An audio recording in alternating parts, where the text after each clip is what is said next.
బీసీలను కులాల వారీగా విడదీసి ఉపకులాల వారీగా విడదీసి ఒక్కొక్క కులానికి ఒక్కొక్క కార్పొరేషన్ అని చెప్పడము, ఒక్కొక్క కులానికి పథకాలని చెప్పడము, తీరా చూస్తే కనీసము ఆ విధంగా విడదీసినప్పుడైనా కనీసం ఏదైనా నిధులు వస్తాయో లేదంటే వాళ్ళకి ఆ కులాని యొక్క ఆ సామాజిక వర్గాన్ని యొక్క అభివృద్ధి కోసం పాటుపడతారంటే అలాంటిది ఏది ఉండదు. కేవలము మభ్య పెట్టడానికి కోసం మాత్రమే వాళ్ళ పార్టీకి సంబంధించిన ఒక వ్యక్తికి పదవి ఇవ్వడానికి కార్పొరేషన్ ఏర్పాటు చేయడము, మేము కార్పొరేషన్ పదవి ఇచ్చాం కాబట్టి ఈ కులాన్ని ఉద్ధరించామని చెప్పి మభ్యపెట్టే కార్యక్రమం తప్ప మరొకటి జరగలేదు.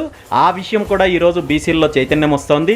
మనము విడిపోవడం వల్ల మనము ఒకరంటే ఒకరు కాని పరిస్థితుల్లో అలాంటి వాతావరణాన్ని వీళ్ళు కుట్రపూరకంగా తయారు చేశారు కాబట్టి ఏకమవ్వాల్సిన అవసరం ఉందని చెప్పి బీసీ కులాలు, బీసీ సామాజిక వర్గాల అందరిలో కూడా చైతన్యం వస్తుంది.